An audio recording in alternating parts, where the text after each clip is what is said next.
제16장 바닥의 문을 지나서. 언제라도 볼드모트가 문을 벌컥 열고 들어올지 모른다는 불안감 속에서 어떻게 시험을 치렀는지 해리는 앞으로 몇 년이 지나더라도 기억하지 못할 것이다. 그럼에도 하루하루는 지나갔고 복스리가 잠긴 문 뒤에 여전히 살아있다는 사실은 틀림이 없었다. 엄청나게 더웠다. 필기시험을 치른 큰 교실은 특히 그랬다. 학생들은 시험 시간에 부정행위 방지 주문이 걸린 특별한 새 기펜을 받았다. 실기시험도 보았다. 플리트윅 교수는 학생들을 한 사람 교실로 불러 파인애플이 탭댄스를 추며 책상 위를 이동하게 만들 수 있는지 보았다. 맥거나걸 교수는 학생들의 쥐를 코 담뱃값으로 바꿔놓는 것을 지켜보았다. 담뱃값 모양이 얼마나 예쁘냐에 따라 점수가 주어졌는데 혹 수염이 남아있으면 감점이었다. 스네이프는 건망증 물약 만드는 방법을 떠올리려고 애쓰는 학생들을 목덜미에 숨이 닿을 정도로 가까이에서 내려다보며 모두를 긴장하게 만들었다. 해리는 숲으로 다녀온 짧은 모험 이후 찌르는 듯한 이마의 통증을 무시하려고 최선을 다했다. 네빌은 해리가 좀처럼 잠들지 못하는 것을 보고 시험 때문에 불안한가 보다 생각했지만 사실 해리는 전에 꾸던 악몽 탓에 자꾸 깨는 것이었다. 후드를 뒤집어 쓰고 피를 뚝뚝 흘리는 형체까지 등장하는 바람에 꿈은 더 끔찍해졌다. 해리가 금지된 숲에서 본 것을 못 본 탓인지도 모르고 이마에 타는 듯한 흉터가 없기 때문인지도 모르지만 론과 헤르미온느는 해리만큼 마법사의 도를 걱정하진 않는 듯 했다. 볼드모트에 대한 생각은 분명 그 둘에게도 공포를 선사했지만 그렇다고 그들의 꿈에 볼드모트가 계속 나타나는 것은 아니었다. 게다가 그들은 시험 공부를 하느라 스네이프든 누구든 무슨 일을 저지를지 모른다고 조바심할 겨를도 없었다. 마지막 시험 과목은 마법의 역사였다. 내용물을 저절로 젓는 솥단지를 발명한 늙은 괴짜 마법사에 관한 문제를 1시간 풀고 나면 드디어 자유의 몸이 되어 시험 결과가 나오기 전까지 신나는 일주일을 보낼 수 있었다. 빈스 교수의 유령이 기펜을 내려놓고 양피지를 둘둘 말라고 했을 때 해리는 다른 아이들과 함께 환호성을 지르고 싶은 마음을 억누를 수가 없었다. 생각했던 것보다 훨씬 쉬웠어. 햇빛이 내리쬐는 교정으로 쏟아져 나오는 아이들 무리에 끼며 헤르미온느가 말했다. 1637년 늑대인간 행동 강령이나 열성분자 엘프릭의 반란은 공부할 필요도 없었던 거야.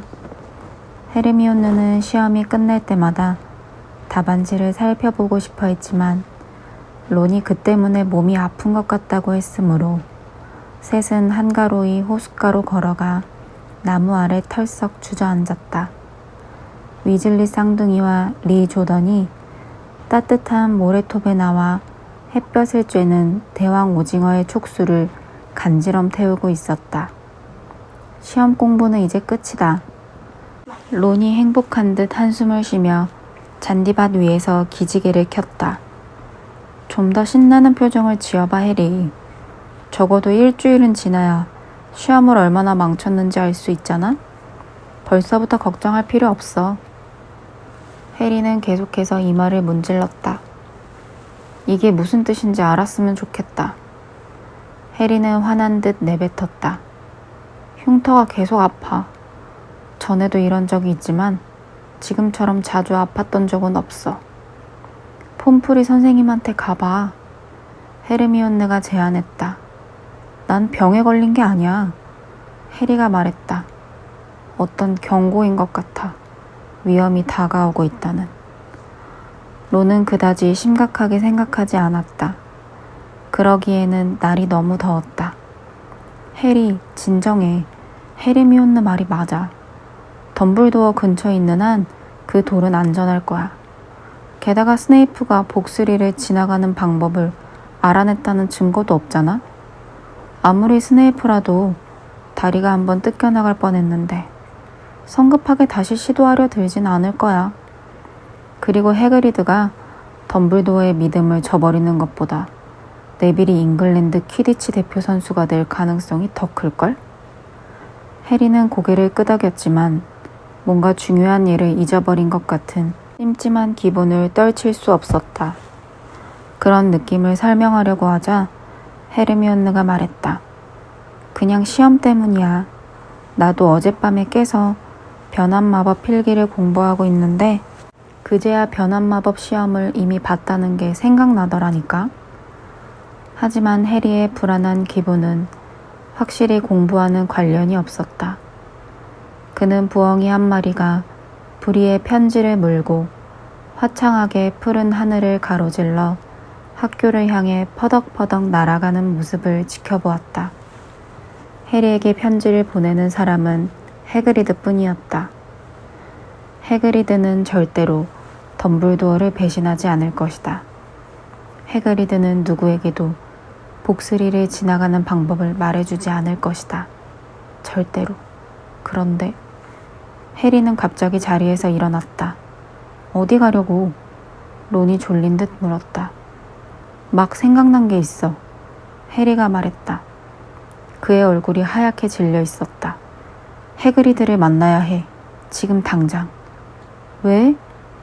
헤르미온느가 허겁지겁 해리를 따라잡느라 숨을 헐떡였다. 좀 이상하지 않아? 해리가 풀로 뒤덮인 비탈길을 빠르게 걸어가며 말했다. 해그리드가 무엇보다도 갖고 싶어 하던 게 용인데 우연히 용의 알을 가진 어떤 낯선 사람이 나타났다? 마법사 법을 어기고 용의 알을 갖고 돌아다니는 사람이 얼마나 되겠어? 아주 운이 좋지 않고서야. 그런 사람이 우연히 해그리드를 만날 수는 없잖아. 안 그래? 전에는 왜 이 생각을 못했지? 도대체 무슨 소리야? 론이 물었지만 해리는 금지된 숲을 향해 전속력으로 교정을 가로지르느라 대답하지 않았다. 해그리드는 집 바깥에 있는 안락의자에 앉아 바지와 소매를 걷어올린 채 커다란 그릇에 완두콩을 까 넣고 있었다. 어이, 해그리드가 웃으며 말했다. 시험 끝났냐? 차 한잔 할래? 네, 주세요. 론이 말했지만 해리가 끼어들었다. 아니요, 좀 급해서요, 해그리드. 여쭤볼 게 있어요. 내기에서 노보트를 얻은 날 밤 있죠? 그때 아저씨랑 카드놀이를 한 낯선 사람.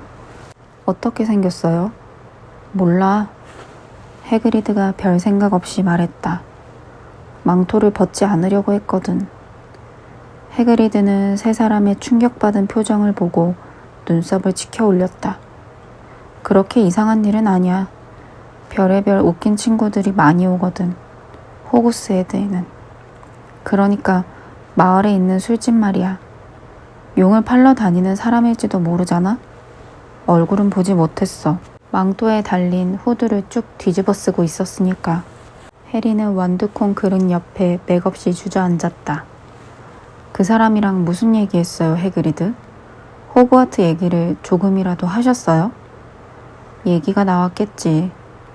해그리드가 기억을 떠올리느라 이마를 찌푸리며 말했다.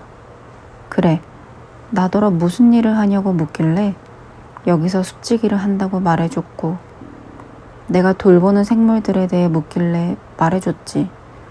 옛날부터 용이 정말 갖고 싶었다는 얘기도 했고 그 다음엔 기억이 잘 안 나네. 그 사람이 계속 술을 샀거든. 가만히 있자. 그래, 그러다가 그 사람이 자기가 용의 알을 갖고 있다면서 원한다면 그 알을 걸고 카드놀이를 하자더구나. 하지만 내가 용을 다룰 수 있는지 먼저 확인하려고 했어. 아무데나 보낼 수는 없다면서. 그래서 내가 그랬지. 복스리도 길러봤는데 용쯤이야 싶다고. 그래서 그 사람이 복스리한테 관심을 보이는 것 같았어요? 해리는 침착한 목소리를 유지하려고 애쓰며 물었다. 뭐 그랬지.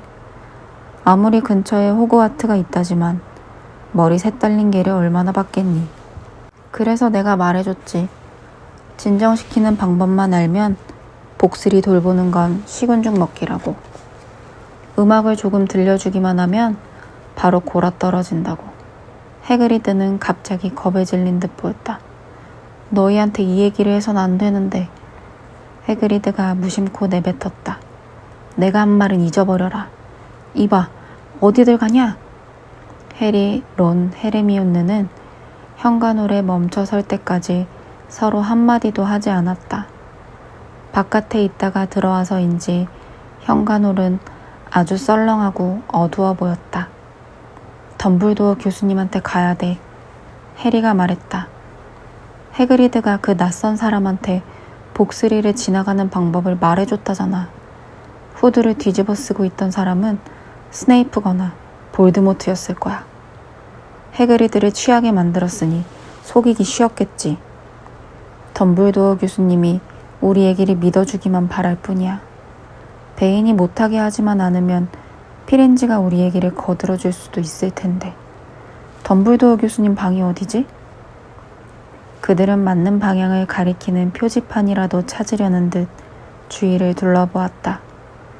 셋은 여태까지 덤블도어가 어디에 사는지도 들은 적 없었고 누가 덤블도어에게 불려간 적이 있는지도 알지 못했다. 그냥 우리가... 해리가 입을 열었지만 갑자기 복도 건너편에서 어떤 목소리가 울렸다. 너희 셋은 여기서 뭐 하는 거지? 높이 쌓아 올린 책더미를 들고 가던 맥고나걸 교수였다. 덤블도어 교수님을 뵙고 싶어서요. 헤르미온느가 말했다. 꽤 용감한 행동이라고 해리와 론은 생각했다. 덤블도어 교수님을 뵙고 싶다고? 맥고나걸 교수가 그 말을 따라했다.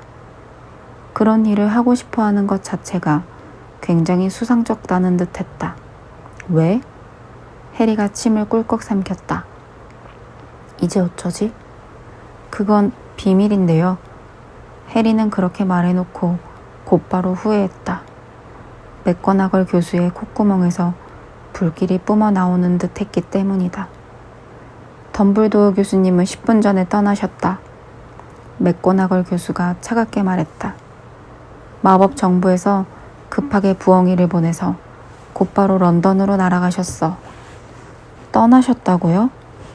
해리가 몹시 흥분해서 말했다. 지금요? 덤블도어 교수님은 대단한 마법사시다, 포터.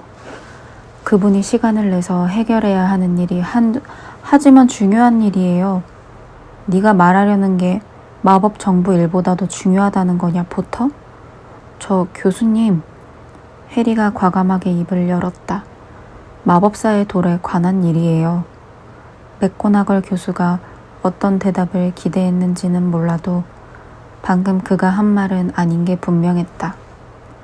들고 있던 책들이 품에서 굴러떨어졌는데도 그녀는 집어들지 않았다. 그걸 어떻게... 맥고나걸 교수는 당황했는지 씩씩거리는 소리를 냈다. 교수님, 제 생각에는... 아니, 확실해요. 누군가가 그 돌을 훔치려 하고 있어요. 덤블도어 교수님께 말씀드려야 해요. 맥고나걸 교수가 충격과 의심이 뒤섞인 눈길로 그들을 바라보았다. 덤블도어 교수님은 내일 돌아오실 거다. 마침내 그녀가 말했다. 어쩌다 그 돌에 대해 알게 됐는진 모르지만 마음 놓거라. 그걸 훔칠 수 있는 사람은 아무도 없어. 아주 잘 지켜지고 있으니까. 하지만 교수님, 포터, 잘 아니까 하는 얘기다. 맥고나걸 교수가 딱 잘라 말했다. 그녀는 몸을 구부려 떨어진 책들을 주워 모았다. 너희 모두 밖에 나가서 햇볕이라도 쬐는 게 좋겠구나. 하지만 그들은 그러지 않았다. 오늘 밤이야. 맥고나걸 교수가 말소리가 들리지 않는 곳까지 멀어졌다는 확신이 들자마자 해리가 말했다. 스네이프는 오늘 밤 그 문 아래로 내려갈 거야. 필요한 건 전부 알아낸 데다가 이제 덤블도어 교수님까지 보내버렸잖아. 편지를 보낸 것도 스네이프일 거야. 덤블도어 교수님이 나타나면 마법 정보에서도 깜짝 놀랄걸? 하지만 그렇다고 우리가 뭘... 헤르미온느가 숨을 헉 들이켰다. 해리와 론이 휙 돌아보았다. 스네이프가 거기 서 있었다. 안녕.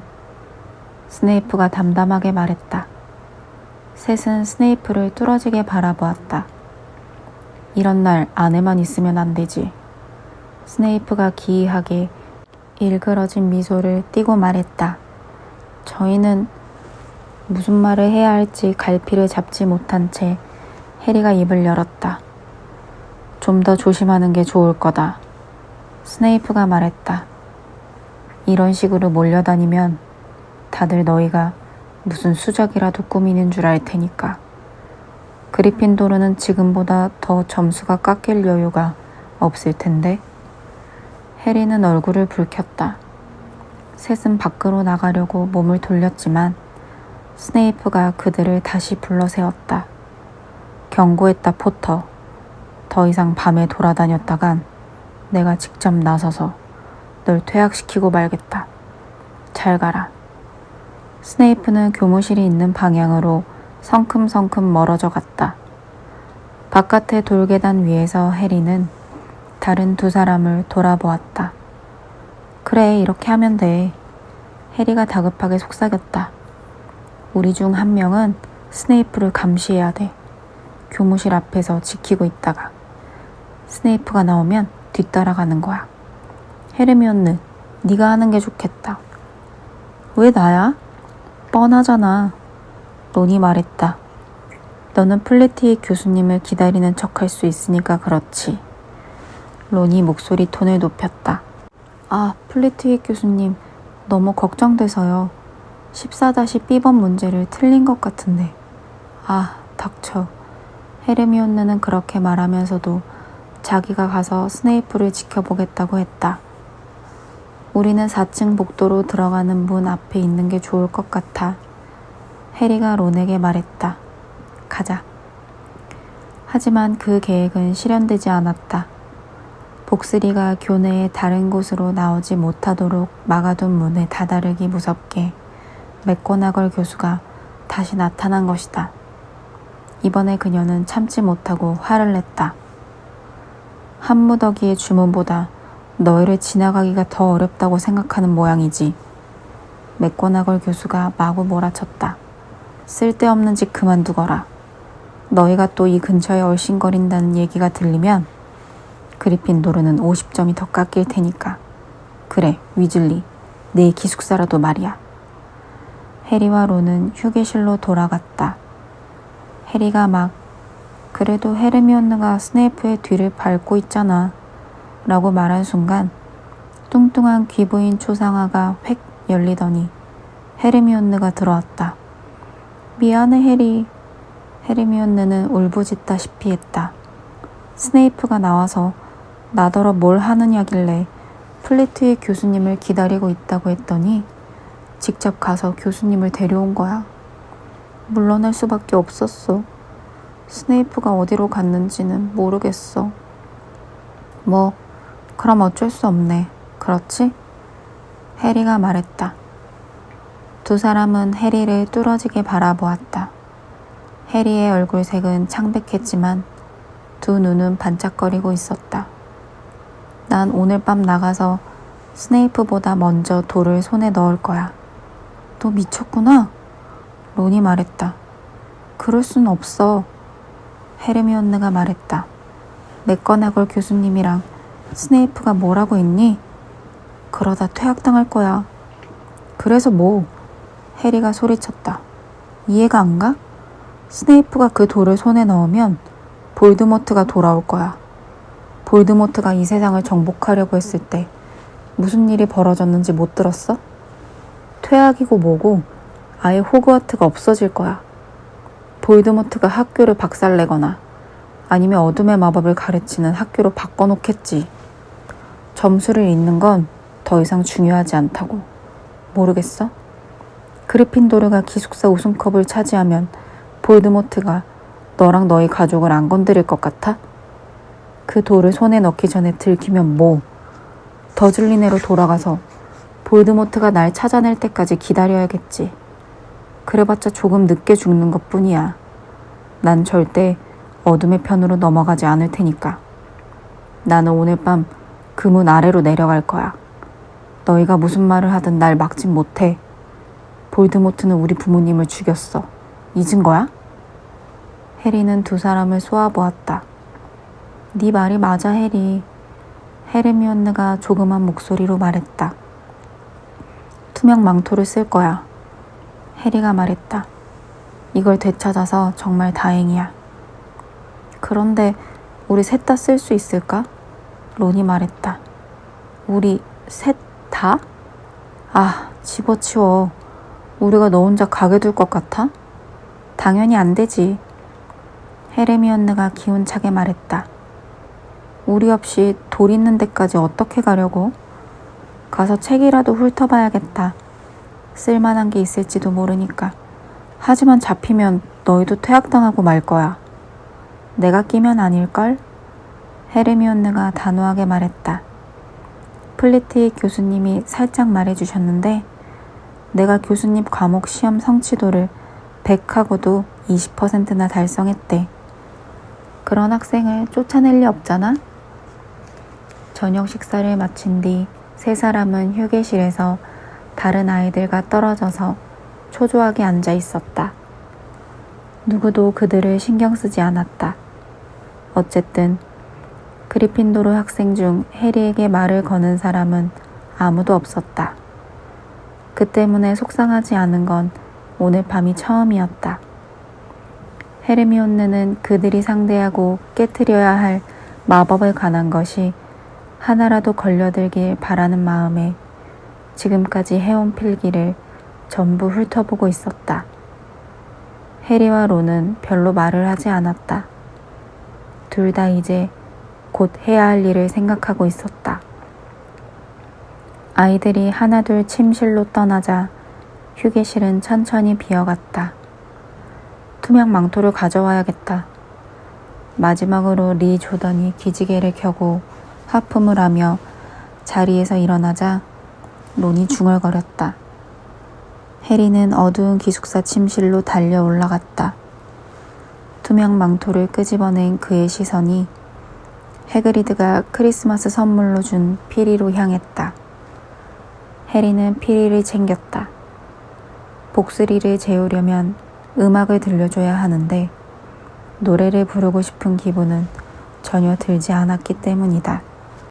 해리는 다시 휴게실로 달려갔다. 여기서 걸치는 게 좋겠어. 우리 셋 다 가릴 수 있는지 확인해야지. 우리 중 한 사람이라도 발만 덩그러니 돌아다니다가 필치 눈에 띄면 뭐 하는 거야? 휴게실 구석에서 어떤 목소리가 들려왔다. 네빌이 두꺼비 트레버를 꽉 쥔 채 안락의자 뒤에서 모습을 드러냈다. 트레버가 또 한 번 자유를 위한 탈출을 감행한 모양이었다. 아니야, 네빌. 아무것도. 해리가 투명 망토를 얼른 등 뒤로 숨기며 말했다. 네빌은 뭔가 찔리는 듯한 세 사람의 얼굴을 뚫어지게 바라보았다. 또 나가려는 거구나. 네빌이 말했다. 아니야. 헤르미온느가 말했다. 아니야, 안 나가. 자러 안 가니, 네빌? 해리는 문 옆에 있는 괴종시계를 바라보았다. 더 이상 낭비할 시간이 없었다. 어쩌면 지금 이 순간 스네이프가 음악을 연주해서 복스리를 잠재우고 있을지 몰랐다. 나가면 안 돼. 네빌이 말했다. 너희는 또 붙잡힐 거야. 그리핀도르는 점수가 더 깎일 테고. 넌 몰라. 해리가 말했다. 이건 중요한 일이야. 하지만 네빌은 뭔가 절박한 사람처럼 마음을 단단히 먹은 게 틀림없었다. 내가 못 가게 막을 거야. 네빌이 재빨리 초상화 구멍을 막아서며 말했다. 내가 싸워서라도 막을 거야. 내빌. 론이 분통을 터뜨렸다. 저리 비켜. 멍청하게 굴지 말고. 나한테 멍청이라고 하지 마. 내빌이 말했다. 난 너희가 더 이상 규칙을 어겨서는 안 된다고 생각해. 그리고 사람들한테 맞서야 한다고 말한 건 바로 너잖아. 그래. 근데 우리한테 맞서란 얘긴 아니었지. 론이 잔뜩 화가 나서 말했다. 내빌, 넌 지금 네가 무슨 짓을 하고 있는지 몰라. 론이 앞으로 한 발짝 내딛자 내빌은 두꺼비 트레버를 떨어뜨렸다. 트레버는 보이지 않는 곳으로 폴짝폴짝 뛰어가 버렸다. 그래, 그럼 어디 때려봐. 내빌이 두 주먹을 들어 올리며 말했다. 난 준비됐어. 해리가 헤르미온느에게 눈을 돌렸다. 뭐라도 좀 해봐. 해리가 절박하게 말했다. 헤르미온느가 앞으로 나섰다. 내빌, 헤르미온느가 말했다. 정말 진심으로 미안해. 헤르미온느는 지팡이를 들어 올렸다. 페트리피쿠스 토탈루스. 헤르미온느가 내빌을 가리키며 소리쳤다. 내빌의 두 팔이 양 옆구리에 딱 붙었다. 두 다리도 서로 달라붙었다. 내빌은 몸 전체가 딱딱하게 굳은 채 그 자리에서 휘청거리더니 널빤지처럼 뻣뻣해져서는 앞으로 넘어졌다. 헤르미온느가 달려가 내빌의 몸을 뒤집었다. 내빌은 턱이 딱 다물려 있었으므로 말을 할 수 없었다. 오직 겁에 질려 그들을 바라보는 두 눈만 움직일 뿐이었다. 뭘 한 거야?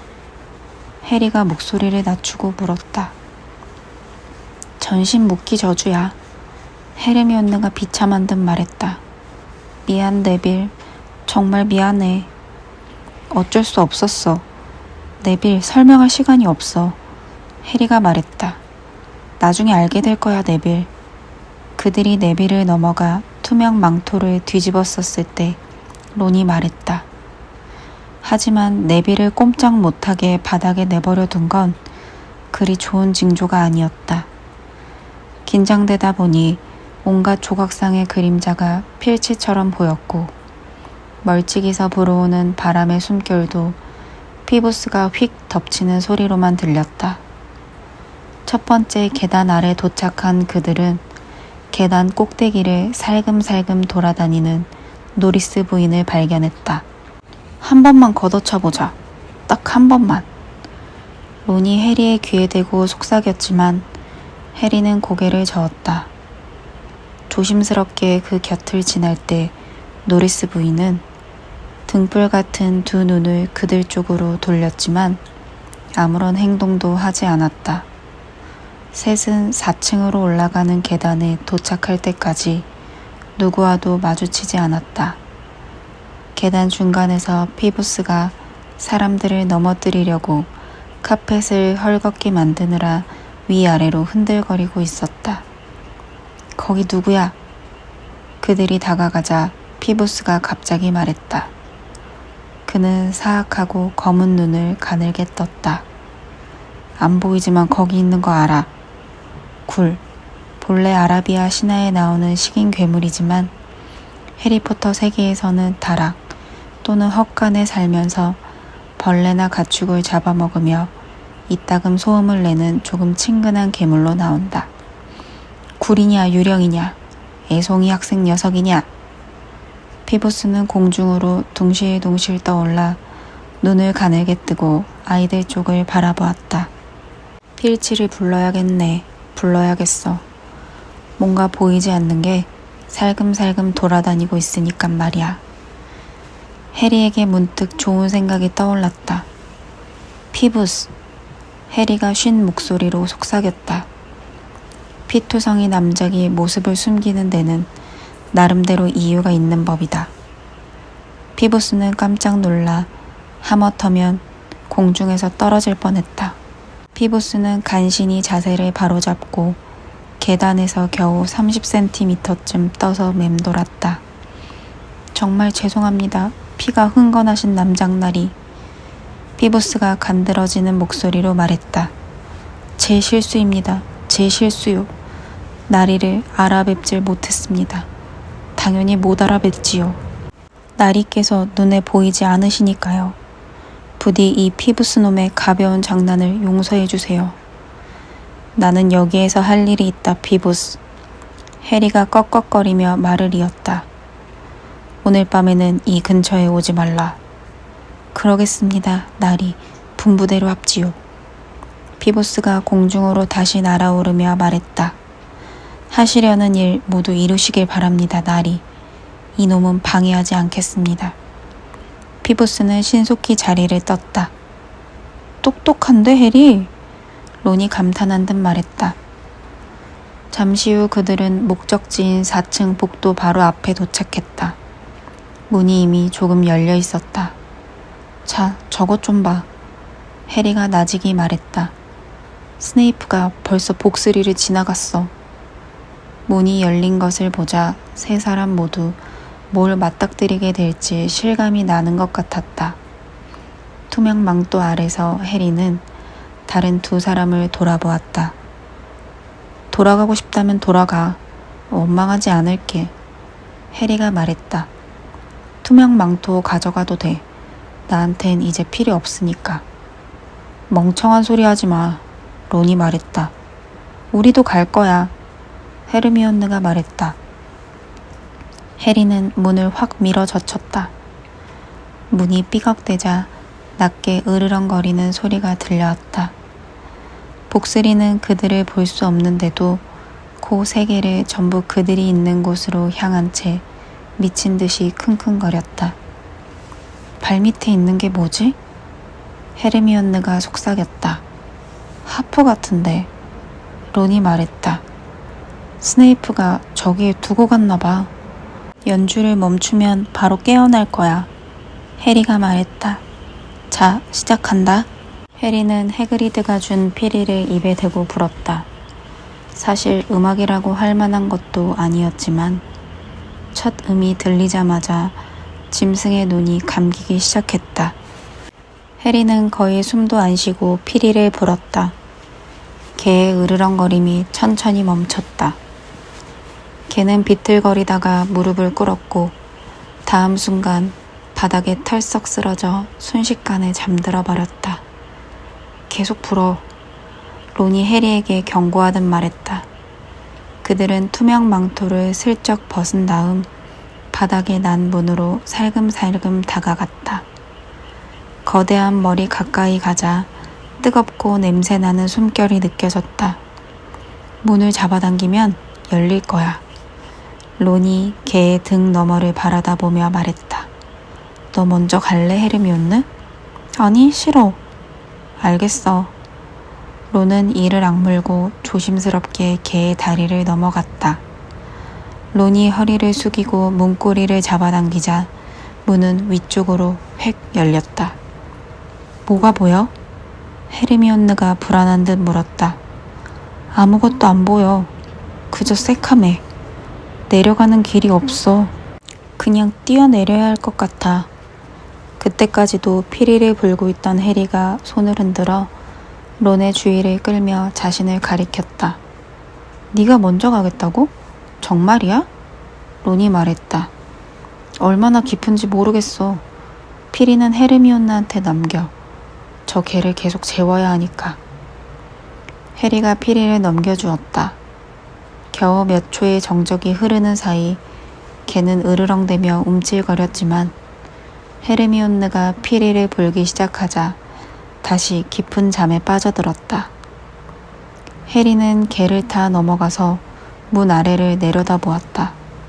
바닥이 있을 것 같지도 않았다. 해리는 구멍으로 들어가 손가락 끝으로 간신히 매달렸다. 그런 다음 론을 올려다보며 말했다. 만약 나한테 무슨 일이 생기면 따라오지 마. 바로 부엉이장으로 가서 덤블도어 교수님한테 헤드위그를 보내. 알았지? 알았어. 론이 말했다. 좀 이따 보자. 꼭. 그리고 해리는 손을 놓았다. 차갑고 축축한 공기를 뚫고 해리는 아래로 떨어져 내렸다. 털썩. 희한하게도 희미한 쿵 소리와 함께 해리는 뭔가 부드러운 것 위에 내려앉았다. 아직 눈이 어둠에 익숙해지지 않았으므로 해리는 똑바로 앉아 주위를 더듬거렸다.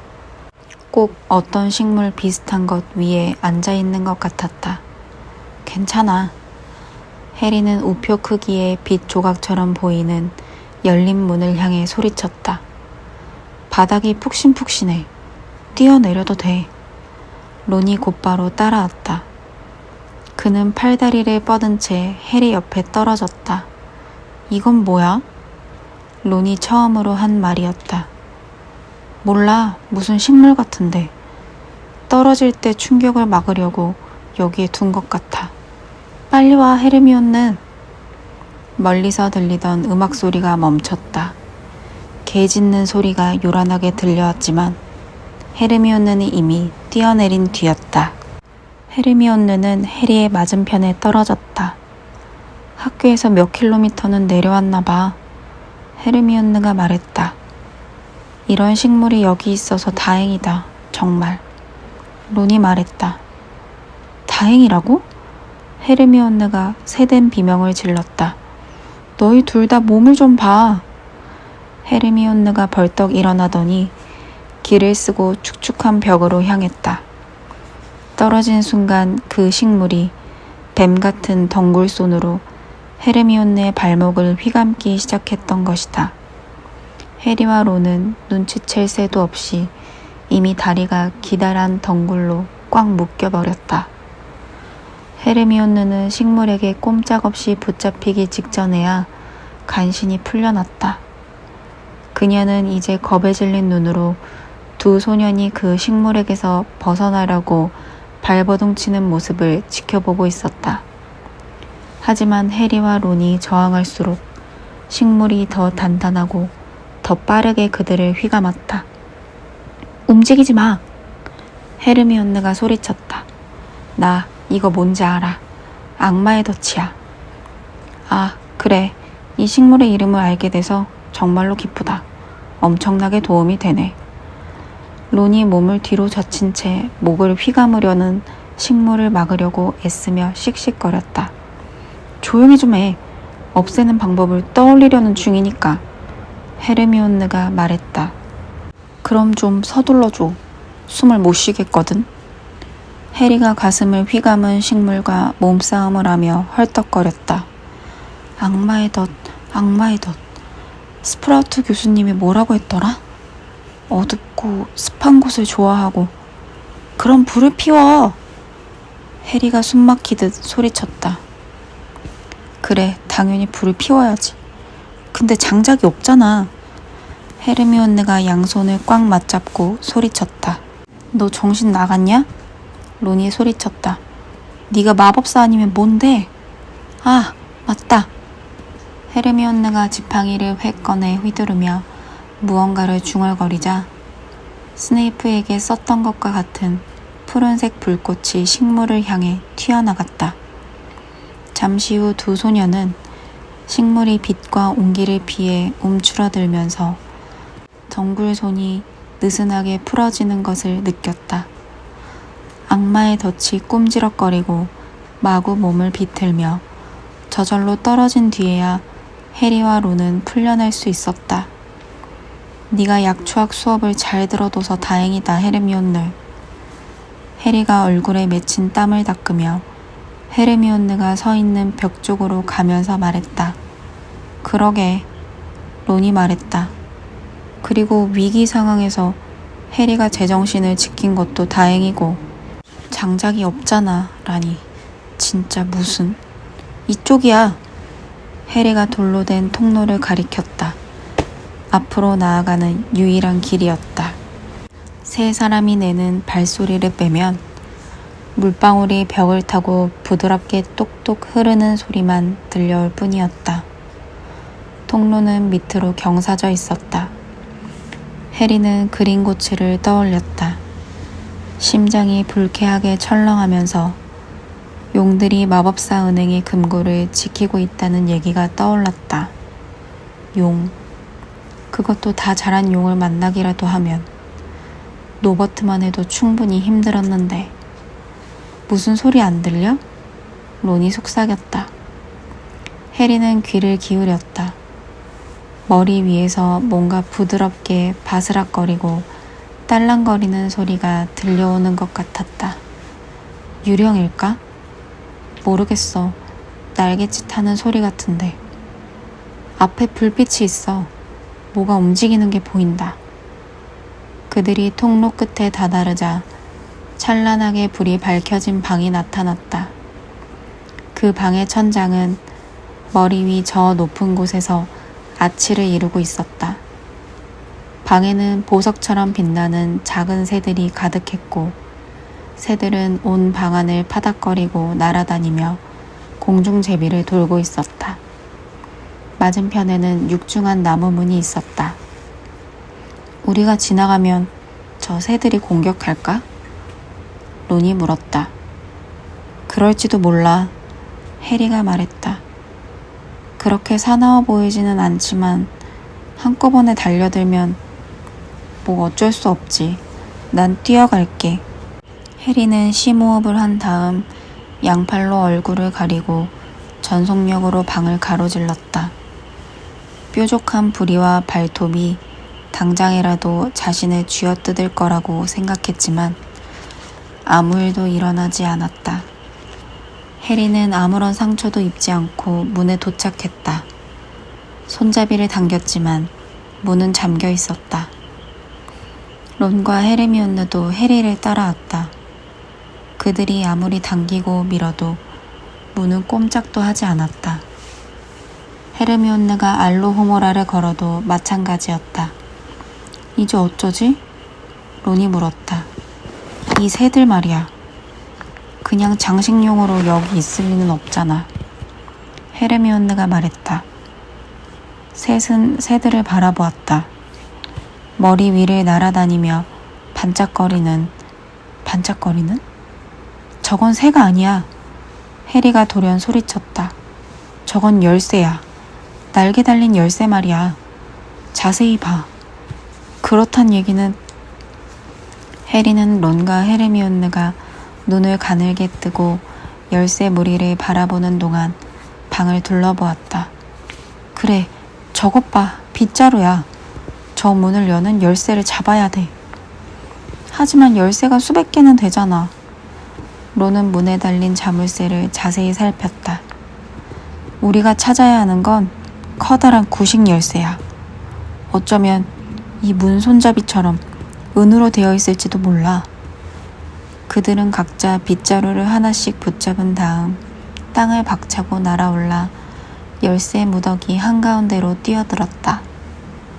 마구 움켜쥐고 낚아챘지만 마법에 걸린 열쇠들이 쏜살같이 날아가고 급 강화하는 바람에 하나를 잡는 것도 거의 불가능했다.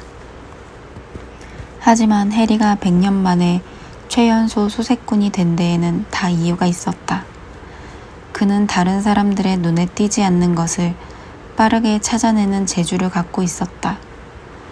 무지개색 깃털의 소용돌이를 1분 정도 누비고 다닌 끝에 해리는 커다란 은빛 열쇠를 발견했다. 누군가가 벌써 잡아서 열쇠 구멍에 거칠게 쑤셔 넣었던 듯 날개가 구부러져 있었다. 저거다. 해리가 두 사람에게 소리쳤다. 저기 큰 거. 저기, 아니 거기 말고 밝은 파란색 날개 달린 것 말이야. 깃털이 온통 한쪽으로 쏠려 있는 거. 론은 해리가 가리키는 방향으로 속도를 냈다가 천장에 부딪히는 바람에 하마터면 빗자루에서 떨어질 뻔했다. 포위하면서 접근해야 돼. 해리가 날개를 닫힌 열쇠에서 시선을 떼지 않고 소리쳤다. 론, 너는 위에서 내려와. 헤르미온느, 아래쪽에서 열쇠가 밑으로 도망가지 못하게 해. 내가 잡아볼게. 좋아, 지금이야. 론은 급강하했고 헤르미온느는 빠르게 솟구쳤다. 열쇠는 두 사람을 모두 피했으나 해리가 그 뒤를 쏜살같이 쫓았다. 열쇠가 벽을 향해 속력을 내자 해리는 몸을 앞으로 기울이더니 와작하는 듣기 싫은 소리와 함께 한 손으로 열쇠를 꼼짝 못하게 돌벽에 짓눌렀다. 론과 헤르미온네의 환호성이 천장 높이 메아리쳤다. 그들은 재빨리 바닥에 내려섰다. 해리는 손에서 버둥거리는 열쇠를 들고 문으로 달려갔다.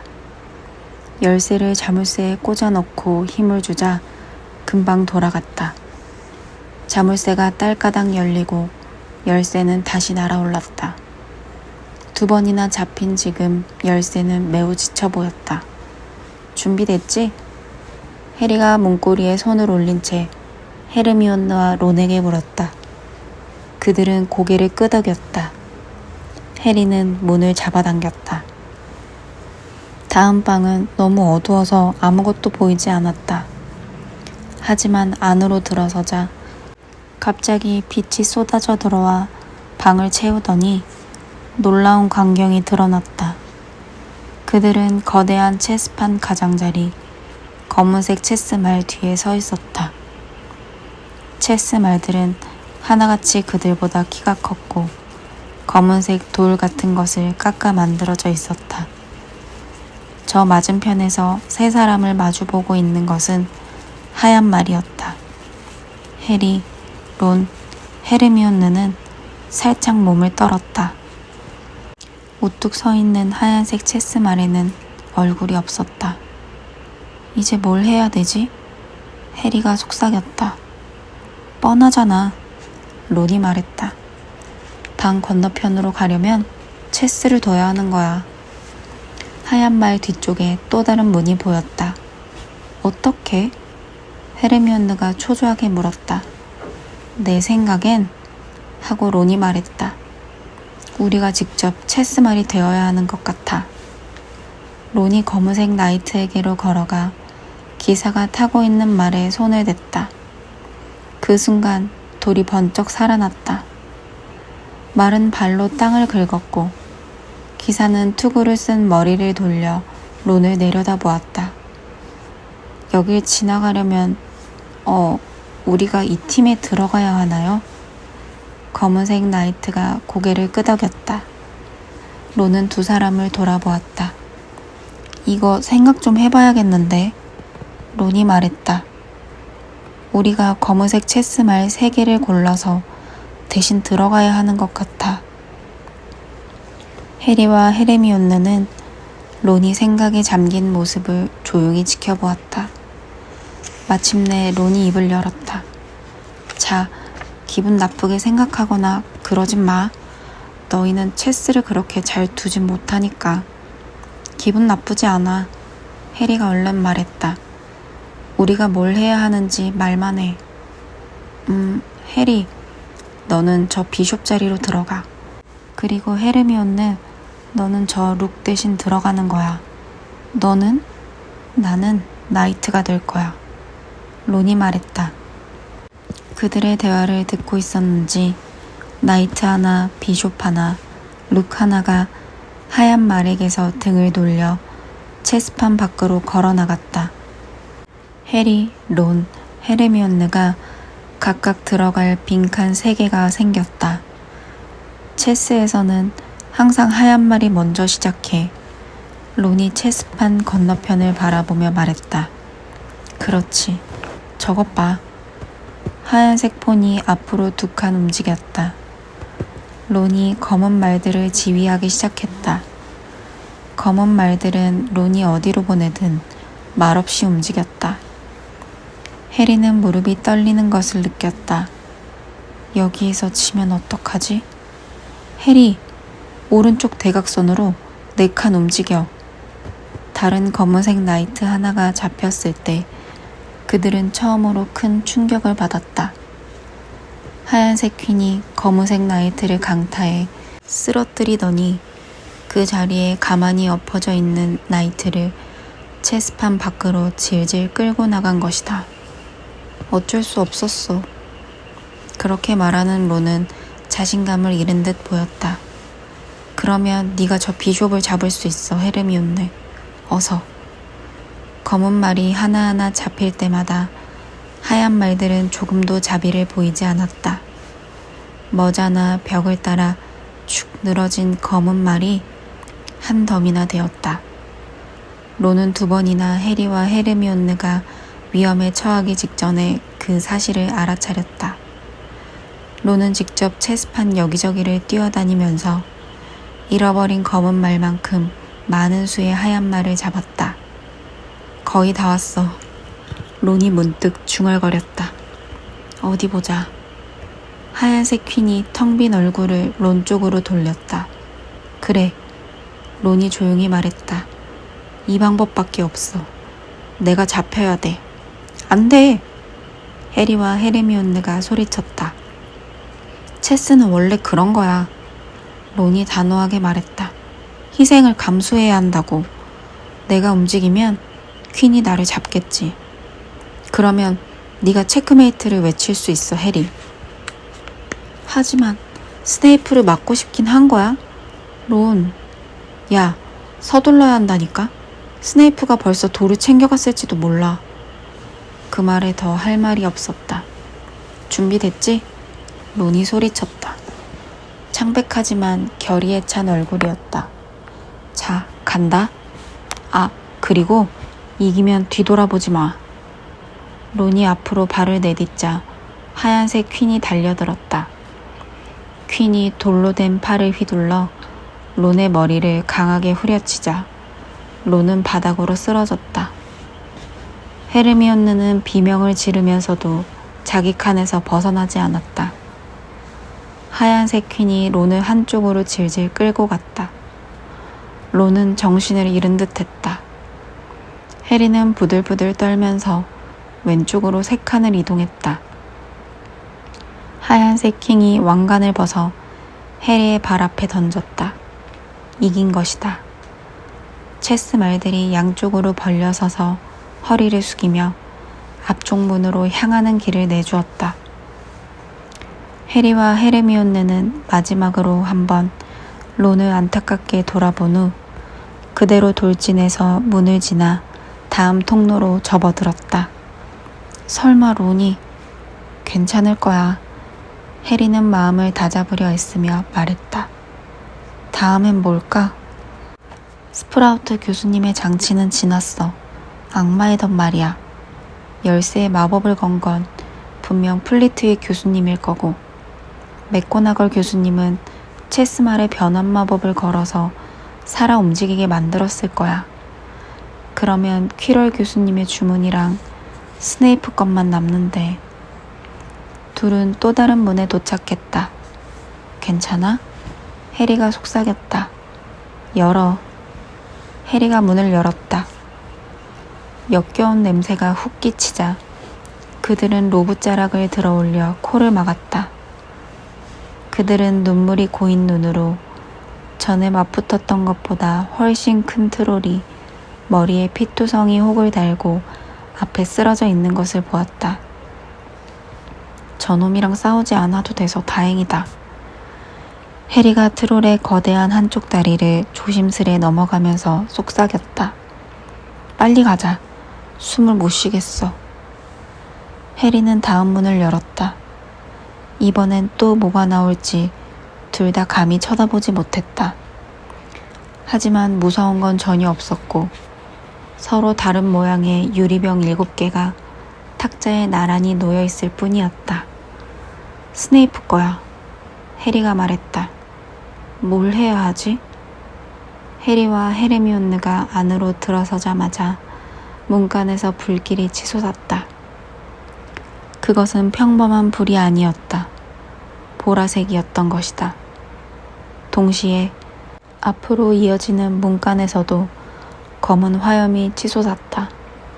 그들은 갇히고 말았다. 봐! 헤르미온느가 유리병 옆에 놓여있는 종이 두루마리를 잡아챘다. 해리는 헤르미온느의 어깨 너머로 그것을 읽었다. 안전을 뒤로한 그대 앞에 위험이 가로놓여 있도다. 그대가 어느 것을 찾더라도 우리 가운데 둘은 그대에게 도움이 되리라. 우리 7 중 하나는 그대가 앞으로 나아가도록 도울 것이며 다른 하나는 마시는 자를 뒤로 옮겨 놓으리라. 우리 중 둘에는 쐐기풀 와인이 들어있고 우리 중 셋은 이 대열에 숨어있는 살인자로다. 선택하라. 그대가 이곳에 영원히 머물고 싶지 않다면 선택을 돕기 위하여 이 4가지 단서를 주겠노라. 첫째, 아무리 교활하게 숨어있다 해도 쐐기풀 와인의 왼쪽에서는 항상 독약을 찾게 되리라. 둘째, 양끝에 서 있는 자들은 서로 다르나 앞으로 나아가고 싶다면 둘 중 어느 쪽도 그대의 벗은 아니다. 셋째, 분명하게 보이는 것처럼 병은 크기가 다 다르다. 난쟁이도 거인도 그 안에 죽음을 담고 있지 않다. 넷째, 왼쪽 2번째 것과 오른쪽 2번째 것은 언뜻 보기에 다를지라도 일단 맛보면 쌍둥이임을 알게 되리라. 헤르미온느가 크게 한숨을 내쉬더니 살며시 미소를 머금었다. 해리는 그 모습을 보고 깜짝 놀랐다. 이런 상황에서 웃을 수 있다니 해리는 결코 할 수 없는 행동이었다. 멋진데? 헤르미온느가 말했다. 이건 마법이 아니라 논리야. 퍼즐 말이야. 위대한 마법사 중에도 논리 한 토막 모르는 사람이 꽤 많아. 그 사람들은 여기에 영영 갇히고 말았을 거야. 근데 우리도 그렇게 되는 거 아니야? 당연히 아니지. 헤르미온느가 말했다. 필요한 단서는 전부 이 종이에 적혀 있어. 병이 7개인데 그중 3은 독약이고 2은 와인이야. 하나는 검은색 불길을 무사히 지나가게 해줄 거고 하나는 뒤쪽의 보라색 불길을 지나가게 해줄 거야. 근데 어느 걸 마셔야 하는지 어떻게 알아? 잠깐만 기다려봐. 헤르미온느는 종이를 몇 번이고 다시 읽더니 줄지어선 유리병 앞을 왔다 갔다 하기도 하고 혼자 무언가 중얼거리면서 손으로 병들을 가리키기도 했다. 마침내 헤르미온느가 손뼉을 쳤다. 알았다. 헤르미온느가 말했다. 가장 작은 병에 들어있는 게 검은색 불길을 뚫고 가게 해주는 약이야. 돌이 있는 곳으로 말이야. 해리는 그 작은 유리병을 바라보았다. 우리 중 한 명만 마실 수 있는 양이네. 해리가 말했다. 한 모금도 안 돼. 둘은 서로를 바라보았다. 보라색 불길을 뚫고 지나가게 해주는 약은 어떤 거야? 헤르미온느는 오른쪽 끝에 있는 둥근 유리병을 가리켰다. 네가 저걸 마셔. 해리가 말했다. 아니, 들어봐. 돌아가서 론을 데리고 날아다니는 열쇠가 있는 방에서 빗자루를 가져가. 그러면 뚜껑 문으로 나가서 복스리를 지날 수 있을 거야. 그리고 곧장 부엉이장으로 가서 덤블도어 교수님한테 헤드위그를 보내. 지금은 덤블도어 교수님이 필요하니까. 내가 잠깐 동안은 스네이프를 막을 수 있을지 몰라도 솔직히 상대가 안 되잖아. 하지만 해리, 그 사람이 스네이프랑 같이 있으면 어쩌려고? 난 한번 운이 좋았던 적이 있잖아? 해리가 흉터를 가리키며 말했다. 또 운이 좋을 수도 있지. 헤르미온느의 입술이 파들파들 떨렸다. 그녀가 갑자기 달려들어 해리를 양팔로 꽉 끌어안았다. 헤르미온느, 해리, 넌 정말 훌륭한 마법사야. 너만큼은 아니야. 헤르미온느가 놓아주자 해리는 매우 당황해서 말했다. 내가? 헤르미온느가 말했다. 그깟 책이 다 뭐라고. 좀 똑똑한 게 뭐. 훨씬 중요한 것들이 있잖아. 우정과 용기와. 아, 해리, 조심해야 해. 너 먼저 마셔. 해리가 말했다. 뭐가 뭔지 확실히 알잖아. 안 그래? 당연하지. 헤르미온느는 그렇게 말하고 맨 끝에 있는 둥근 유리병에 들어있는 약을 마시더니 몸서리를 쳤다. 독은 아니지? 해리가 걱정스럽게 물었다. 아니야, 근데 얼음처럼 차. 빨리 어서 가. 약효가 떨어지기 전에. 행운을 빌어. 몸 조심하고. 가! 헤르미온느는 몸을 돌려 보라색 불길 너머로 곧장 나아갔다. 해리는 심호흡을 한 뒤 가장 작은 병을 집어들고 몸을 돌려 검은 불길을 마주 보았다. 자, 간다. 해리는 그렇게 말하고 작은 병의 약을 한 번에 삼켰다. 정말로 얼음이 몸을 덮쳐오는 기분이었다. 해리는 유리병을 내려놓고 앞으로 걸어갔다. 마음을 다잡고 검은색 불길이 그의 몸을 핥는 것을 봤지만 아무런 느낌도 들지 않았다. 잠깐 동안 해리의 눈에는 어두운 불길 말고 아무것도 보이지 않았다. 다음 순간 그는 건너편 마지막 방에 와 있었다. 그곳에는 이미 다른 사람이 있었다. 그러나 그 사람은 스네이프가 아니었다. 볼드모트도 아니었다.